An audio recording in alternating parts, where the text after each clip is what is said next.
Okay.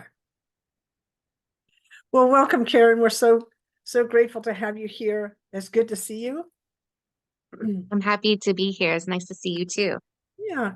Could you introduce yourself to the viewers and let us know where you're coming from and where your area of a specialty is? Sure. I'm Karen Robinson. I am a trauma recovery expert and a therapist, and I am live from Alexandria, Virginia. Beautiful. Beautiful. What got you into the work, Karen? Yeah, you're just going to go right straight in. I love it. Like, Well, we only have half an hour, and I would like to get to like the background and then get into some uh, things that people can use for their holiday to help nurture the awesome. needs, right? Yeah. Yeah. Awesome. Mhm. Okay, so what brought me into being a therapist and specializing in trauma specifically is that I am also a trauma survivor. I grew up in a home where there was a lot of dysfunction, there was food insecurity, child abuse, domestic violence, and I never felt safe as a child. So I came into this work wanting survivors to feel safe, to feel heard, to feel valued, to feel visible. So that's kind of my background on how I ended up with what I do now. Mhm. I don't know if you want to know more or not, but that's maybe a good start. Well, that's a is that a tall order or not? Unwinding that habit of hypervigilance, and maybe you can tell us kind of how does that show up, a trauma, someone who grows up like that, how does that express itself? How did it express itself in you? Because it shows up in different ways in different Yeah, people. yeah, yeah.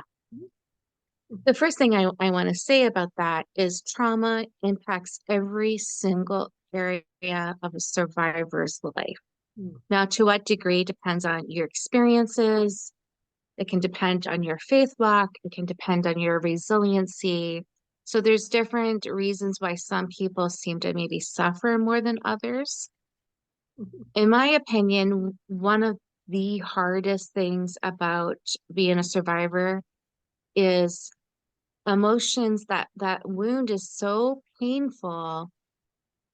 A lot of us will avoid the feelings that come from that, and we avoid by using other substances. And Mm. I know addictions is more your expertise, Elizabeth. Mhm. Um, However, every person I've worked with addictions has a trauma history. Me too. My person, yeah, Me too. my personal addictions, for the most part, have been food. I love to eat. I'm a foodie. I love all kinds of food. I love my fruits and vegetables.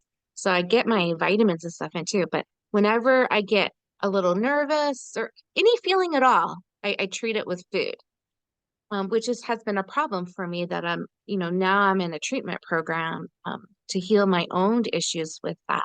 So that's one of the big ways is addictions.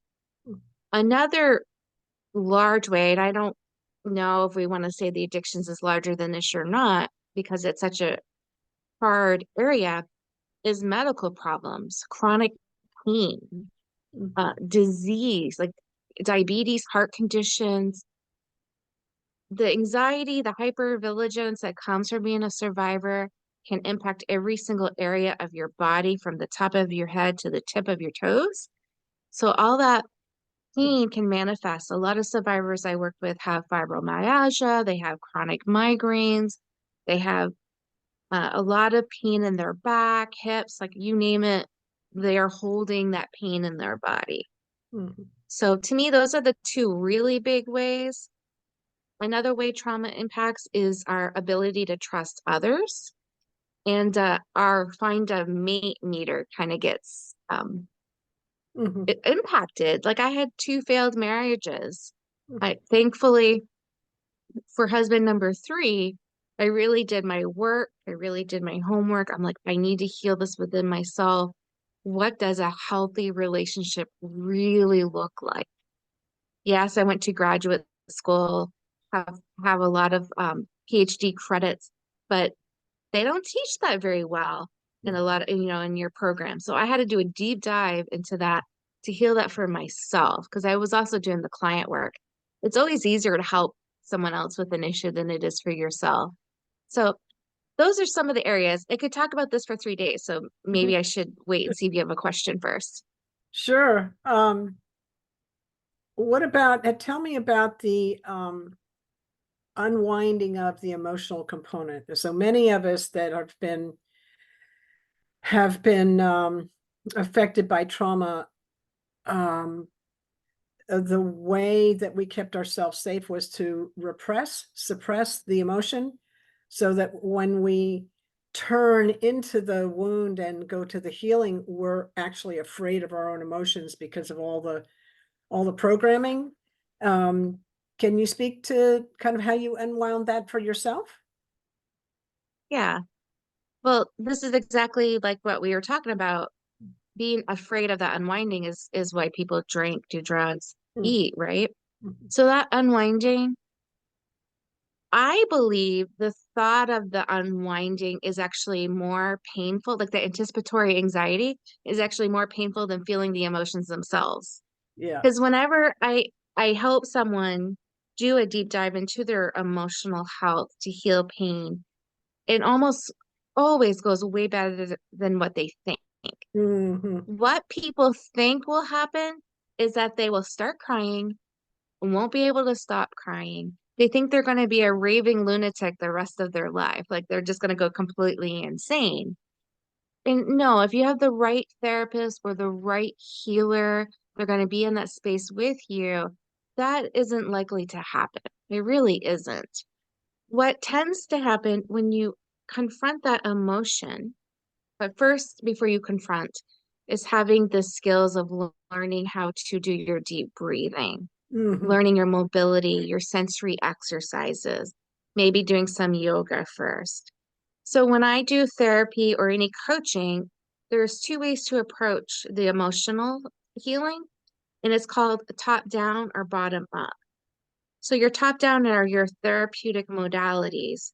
Your bottom up is that care, whether that's journaling, the hot tea. It's it's kind of soothing yourself so you feel regulated. Then you do a little more digging, that emotion expression, and then a little more soothing. So I kind of do it like that. I do top down and bottom up at the same time when I can. Now, as you know, people that use their insurance to go to counseling, you get that 45, 50-minute window of time. It is really hard to do effective work during that. I mean, it's possible because most people have to do their care that way, but I have something that's called a VIP day, and I don't know if you have something like this, Elizabeth, where I'll work with someone for 5 hours. It could be like after a suicide of a loved one or going through your trauma timeline. And so people can experience that top down, bottom up approach. So that way, what ends up happening is people feel relief. Hmm. It's like, oh my gosh, I did this work and I survived it. It's a really great feeling. Yeah. Yeah. You know what I love too about this work is the body really won't release any more than it can handle at one time, which, my mind Perfect. my mind tells me otherwise, but my experience, having gone through it, um, is that it releases as much as it can, and all I have to do is really get out of the way. And it's very helpful to co-regulate with someone like you, a therapist, uh, a coach in a yoga class like trauma informed yoga. I teach that. That's another space where you want to be able to be in an environment where you feel safe, right? Yeah. And trust the provider or coach that you're with. Exactly. Yeah, exactly. What are some things that the holiday, some kind of special pressures the holiday puts on people that are recovering from trauma? Hmm. Yeah, that's a, a big subject, I feel, after working with people over the years on holiday worries and stressors. So, if you're a trauma survivor, one of the issues is there's this expectation. It's usually society. We see it from Hallmark movies and Hallmark cards. There's this feeling that there's something wrong with us if we don't have that picture perfect family, the Rockwell paintings, right? And the truth is, a lot of us don't. In fact, maybe most of us don't. The holiday, when we force ourselves to be a certain way, to be all cheery and bright, doesn't normally work. So, one of the things I encourage people to do is show up as yourself, if you show up at all. Like, I'm talking about going to a family member's house. So, I do a workshop that where I give my participants a permission form. The permission form says I give myself permission to not to go to so-and-so's house for the holidays, or I give myself permission to go for this amount of time, and you can make whatever rules you want. I give myself permission to travel to my family's home in Timbuktu, but I'm going to stay in a hotel.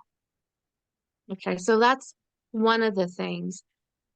Because when we go home, if you are a survivor of trauma, especially childhood trauma, you're facing that past.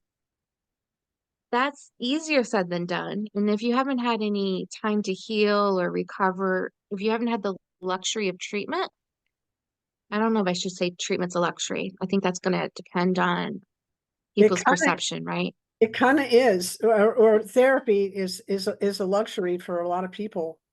So it's inaccessible in many ways. Yes. Right. Yeah, so I mean it in that sense. I don't mean it like a luxury, like it's a luxury vacation where you should be like, this I is hear so you. blissful. Mhm. Yeah. Yeah. And so, if you haven't been able to do a lot of healing work, it's extra important that you set limits for yourself. Now, if you're a survivor that also has addictions and you go home and your family does a lot of drinking, that's very triggering. You need to ask yourself, does this make sense for my healing to go? Or what kind of limits I have? Another thing I recommend when people are traveling to be with family during the holidays is think about like a self-care bag, toolkit, whatever you want to call it. Now, for some people, if your self-care item is like a weighted blanket, obviously you're not going to put that in your suitcase. You're going to be over budget, right? With the suit overweight. So I recommend just getting it shipped to your home or asking a local friend in that area to pick one up for you. So there's ways that you can make it more comfortable for yourself. But be mindful. I had a survivor recently travel home for a wedding. So one of the things that we arranged before she left, and she had means, and so I know this isn't something for everyone. She scheduled a massage before going. So she would 2 days into her trip had this massage planned. And I asked her to look at yoga studios, look what else is in your area that could be little breaks where you can heal, do some healing or timeouts even. Yeah. So Beautiful, those are some of my ideas, Elizabeth. What are beautiful. yours? Yeah. Well, I from the addiction side, from anybody that's in a recovery program, really, whether it's trauma recovery or addiction recovery, because they're so linked, I just don't see how they're inseparable at all. Um, Yeah. I'm gonna have an exit plan. I'm gonna like, That's, what's my exit strategy? But I would begin with what's my commitment? What's my intention for the holiday? And am I committed to that intention? And can I live with the consequences of my actions around that intention so that I stay in integrity? My one of my kind of focus points in the addiction recovery world is the things that cause relapse. And one of the major ones is not living in integrity with your values. yeah.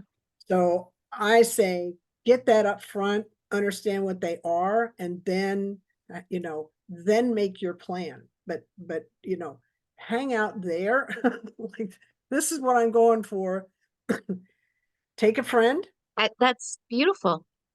I love that because it's higher level where I get down to the nitty gritty details when I was talking. You're thinking the higher level let your higher level principles guide what you do, your decisions. That's Yeah, beautiful. yeah, because we have, I kind of, I'm trying to hit all the areas that, as you said, trauma hits all areas.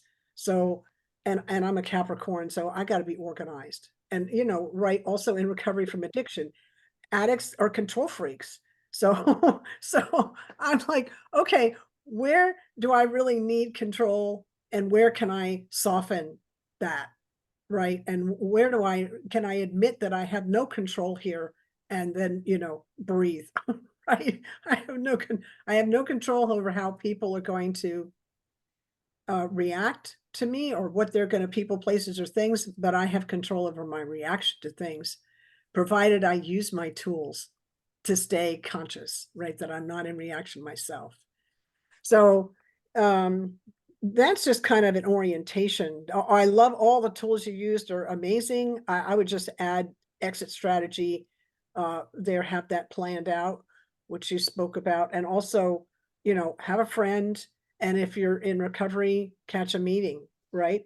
And Yeah, you don't have to stay at the gathering. You can take it, you can stay for a while and then go take a break and absolutely. go to a meeting, go run, go, decompress somehow, and then go back again. You could do that, right? Yeah. So Mm, this yeah. is kind of your soothing, your top down, bottom up thing, right? During a holiday gathering, a day of the family, we work that, right? Yeah. Yeah, what you said about the exit plan is huge. It goes back to that number one thing being your safety. What I often do with survivors is we role play what that could look like. So we got drunk Uncle Joe in the corner and he's getting kind of handsy. Hmm. Where are your exits? Hmm. Like you said, like is there one way out, two-way out? Are you there with who's your wingman? Did we say that for women? Who's your wing woman?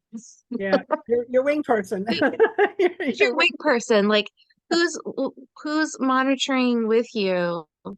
for your safety, Hmm. like if it's a partner or a friend, and Hmm. who could like intervene, you know? Yeah, you want a buddy. Yeah, the Also, buddy system's great. remember that thing about co-regulating. Yes, it's great to self-regulate. That's important, but we co-regulate.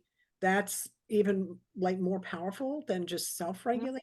So you have your buddy there and you both know how to calm each other down using breath work and calming voice and things like that to help steady when your uncle gets out of hand. Yeah, or anybody else for that matter. Yeah, Yeah. good Yeah, one. I love the co-regulation point too, because we heal in connection. That's That's why community is so important, like AA or whatever it is. right. Mhm. Healing is huge in community in groups. So that was good, good point. Yeah. Um, okay, so what are the things that you're gonna look out for this holiday, just to kind of bring it into your own, because if your thing is around food, how do you navigate the just I mean, wherever you go, it's like trigger city for food people, right? I lead two food Yeah. meetings a week, so I sit in that space and I it's powerful, but we have to eat. So it's not like you just put your substance down. It's not like that. We have to eat. So how do you navigate the food the food court that you have to deal with in the holidays? What a great question. And I am so thankful that I went to my own meeting today because that helped me prepare for that question, even though I didn't know you were going to ask it.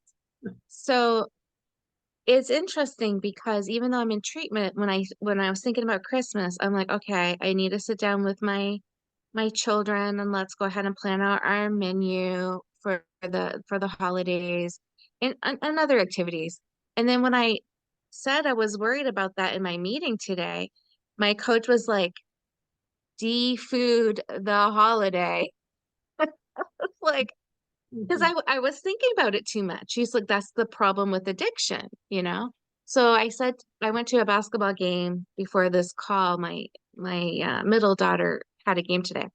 So I said to my oldest daughter at the game, I'm like, I know I told you I was gonna order some fudge or ask Aunt Di to make it. Yeah, I'm not doing that anymore. Okay. I'm not focusing on food. I'm gonna, Okay. plan some healthy meals. And if people bring something or if you ask for something and get it from someone else, I'm not gonna partake because it's too slippery of a slope. It's like one drink. That's what sugar is like for me. I can't have, well, Thanksgiving I killed the banana pudding. I'm just gonna confess. I had a slip up and I killed the banana pudding, but I did not feel good. And I don't mean just mentally or emotionally, I mean physically, because I had been reducing sugar. So it's really not worth it. And when you're aging, when you're not 20 anymore, the food you eat is just as dangerous as, drinking. It really is because it has such an impact on your physical health. So sugar is like crack and cocaine, and my holiday plan is to not partake. I'm not someone that can do a little bit. I already know myself. Mhm. Don't hand me the gallon of ice cream and give me a baby spoon and think I'm just going to have a bite. It doesn't work for me. Yeah. It might for somebody else. So I, that's my plan, Elizabeth, is defooding the holiday. It's no longer going to be my focus. My focus is going to be on movement, going to my Pilates class, doing my yoga. It's going to be on writing. I'm going to do more journaling. I'm going to do more meditation. I'm going to drive around and watch the Christmas lights. mm, I'm going to figure out some kind of craft activities with my kids. The beautiful. focus will not be on food. It's going to be on sparkling water with maybe some fruit in it. Hmm. Yeah, actually, it sounds to me like you're focusing on connection rather than consumption, That's the plan. right? Connection, connection with spirituality, Mhm. writing that's released, like writing about those hard emotions, like when I'm craving food, like what's going on right now, Oh, good. writing about that. And then calming myself, that regulation with the meditation, the breathing, the yoga, so forth. Yeah. One of the things, because I have I'm a bit of a yogi, and one of the things that I love about this time of year is that we do work. We do an intensive yoga, like 3 days around solstice. So, Mm. which is a great way to, for me anyway, it's a great way to help keep me centered in the energy of the holidays, which tends to be pretty erratic, right? There's like, in my family, we've lost family members at this time of year, so that brings those memories back, and then we've got, you know, people that drink in the family, and there's that, and we've got like, we're all kind of split up around the globe, so we're missing each other. So there's a lot of elements to uh uh to the holiday season, and I love doing a little some ceremony around solstice, um because that, for me, that's very grounding. So um yeah, I mean, That's cool. it provides movement and meditation and a little community.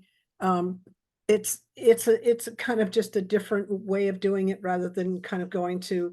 I still love going to midnight mass. I mean, I think that's on Christmas Eve. That's that's an incredibly special, sacred time. Um, I agree. so so this, but it's all, you and I are talking about really stepping into connection. So, Yeah. and not focusing so much on consumption. One of the things that calms me with my food, um, is that I still have memory of like what it's like to eat pizza, or what it's like to eat ice cream, or whatever the thing is that I don't eat anymore.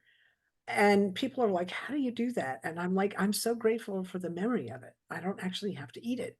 Because I have the same thing with sugar. Sugar and I are just like, yeah, I broke up with sugar. So I broke up, got back together, broke up. Yeah, I know it's a thing, right? It's real tricky. It's actually harder than alcohol because it's in more of our environment even than Yeah, alcohol, which is pretty much there's a in this town, there's a university town, there's a bar or liquor store on every corner, every street corner. So, it's half the community is in recovery and the other half is gonna be in recovery, right? They're headed for recovery. hopefully. Yeah, I don't like that. hopefully. So, well, Yeah. well, Karen, thank you so much for spending time with us today and taking time out of your busy schedule. Um, you do so much for so many people, and I really appreciate you taking the time to share your wisdom with us tonight. And I wish you a wonderful, wonderful holiday. And I hope to Thank you. see you in the new year. You want to tell us what you're up to coming what kind of things you've got going on, like you've got a VIP thing going on, and then what's happening for you in January. Well, this Friday, I also have a healing coaching intensive on how to cope with family during the holidays. So that's coming up this Friday afternoon. And if people decide they want to do that, but can't make it because of work, there will be a replay. And my team made this beautiful workbook to go with it. So I highly recommend that. And then January, we're having a summit. The theme is finding freedom after trauma. And our Elizabeth is going to be one of the speakers, and I'm really excited about that. There's a couple of themes going on for that summit. One day we'll focus on transgenerational trauma within families and communities. And the other theme is stalking because January is National Stalking Month. And I also have a history of having a partner in the past that stalked me. So I feel like I want to honor my past pain and honor other survivors who've had that experience as well. So more to Beautiful, come on those things. beautiful. How exciting. Well, I'm so glad that you're really turning into the space and dedicating your energy. And you're a mom as well and a wife, and you're doing this. You've got such a full life. I do, which is a blessing. That's a lot of work, but it's a blessing because there was a day in Mhm. early trauma life, I was suicidal at one point. Oh my So goodness. all this now I've manifested. I have the life I've always wanted, but I still have work to do. Mm. And the food addiction I'm going to admit is an area I'm still working very hard on, despite being successful in a lot of areas in my life, Well, it's or because. we're always evolving, right? Hmm. We're always evolving, always kind of on that healing. There's kind of no destination in this. We're just loving ourselves where we are in this moment and doing the best we can, to support things that are maybe not so healthy for us anymore, trying to do what we can to shift them. Thank you. Thank you so Yeah. much, Yeah. Karen. Thank you. Have a lovely evening. Have a lovely Happy holiday, holidays. and I'll be seeing you in January. All right. Thank you so much, Elizabeth. Take care. Bye now.